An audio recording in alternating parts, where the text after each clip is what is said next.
Sanctus, Sanctus, Sanctus Dominus Deus Sabaoth. Salam jumpa kembali saudara-saudariku yang terkasih dalam Tuhan kita Yesus Kristus. Salam sejahtera untuk kita semua.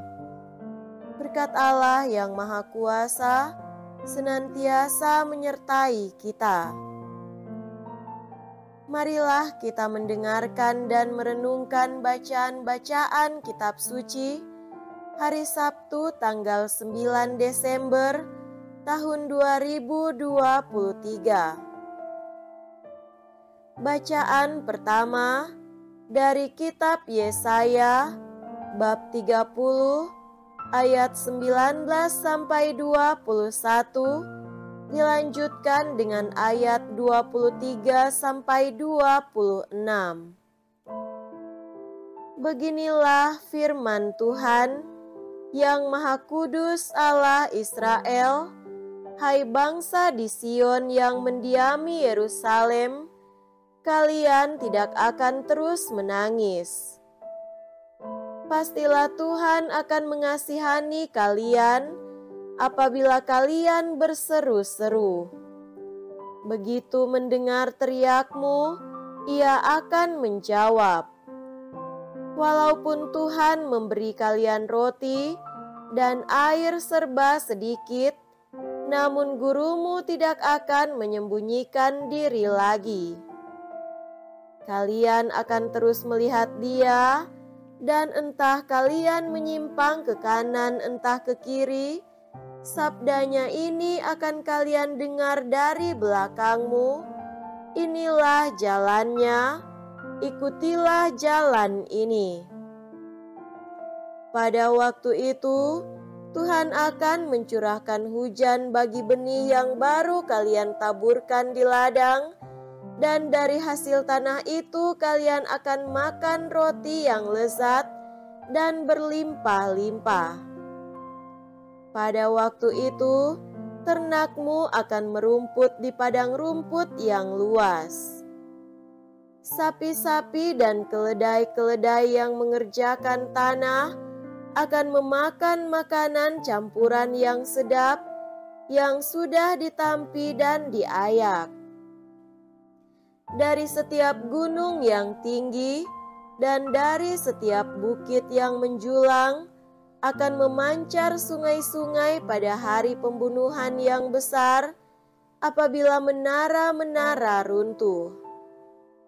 Maka terang bulan purnama akan seperti terang matahari terik, dan terang matahari terik akan 7 kali ganda, yaitu seperti terangnya 7 hari pada waktu Tuhan membalut luka umat-Nya dan menyembuhkan bekas-bekas pukulan. Demikianlah sabda Tuhan. Syukur kepada Allah.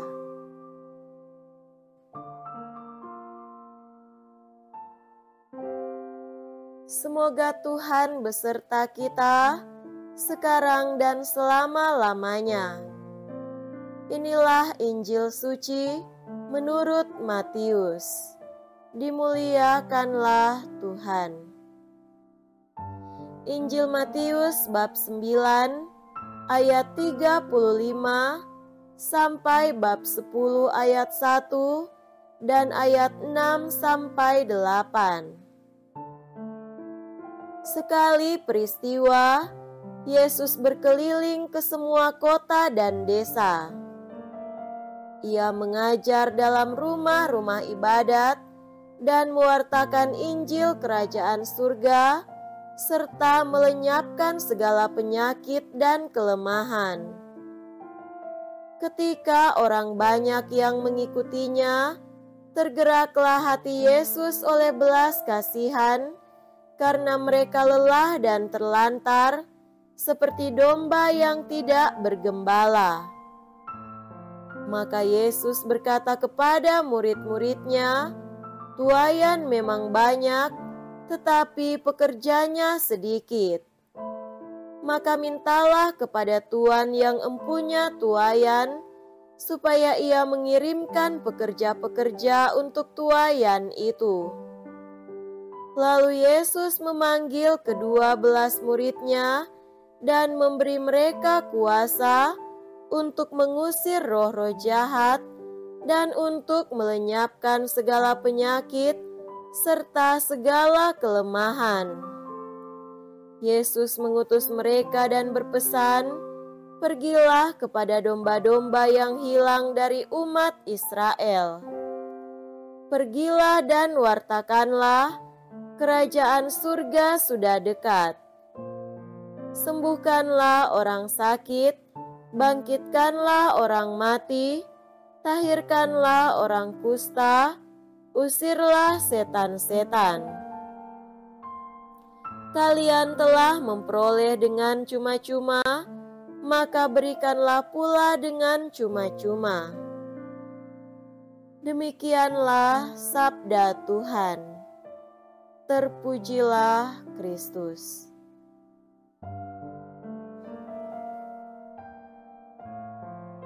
Saudara-saudariku yang terkasih dalam Tuhan kita Yesus Kristus, tema renungan kita pada hari ini adalah pemberian cuma-cuma. Sekarang kita sudah berada pada masa Advent, masa penantian. Di dalam bacaan Injil, ada 3 pekerjaan yang Yesus tunjukkan dalam rangka mewartakan kerajaan Allah, yakni mengajar dan mewartakan kerajaan Allah, menyembuhkan orang yang sakit, dan mengusir roh jahat. Pekerjaan yang Yesus berikan merupakan tugas yang memerlukan banyak pekerja karena tuayan yang banyak. Menarik bahwa Yesus tidak hanya memberikan pekerjaan, tetapi Ia senantiasa menunjukkan sebuah prinsip dalam bekerja.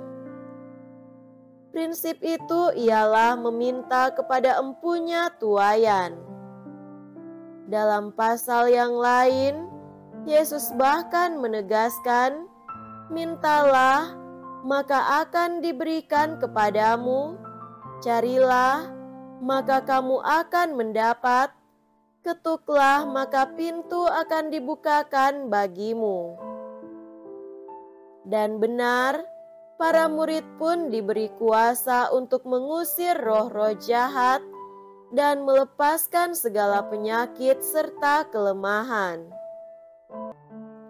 Kuasa itu diberikan secara gratis. Yesus mengatakan bahwa mereka menerima itu semua secara cuma-cuma. Yesus meneruskan sebuah hal yang menjadi kunci agar kebaikan dan cinta terus mengalir. Karena mereka hanya menerima kuasa itu dengan cuma-cuma, maka mereka harus memberikan juga secara cuma-cuma. Saudara-saudariku terkasih, kita seringkali menerima kebaikan secara cuma-cuma dari Tuhan lewat orang lain. Cinta yang kita rasakan, berkat yang kita dapatkan, pengalaman yang kita alami, kekuatan yang kita peroleh, serta bantuan yang kita terima. Di sisi lain, masih banyak orang yang lemah imannya, tuli hatinya, sakit akhlaknya, dan menderita hidupnya. Di sini, Yesus mau meminta kita para pengikutnya untuk menjadi pekerja di ladang yang banyak tuayannya. Kita diminta untuk membagi berkat itu dengan niat yang tulus, tidak mencari keuntungan, membantu sesama kita yang menderita, menguatkan yang lemah imannya, membagikan cinta kepada orang yang tuli hatinya, serta selalu meminta pengampunan bagi orang-orang yang sakit akhlaknya secara cuma-cuma.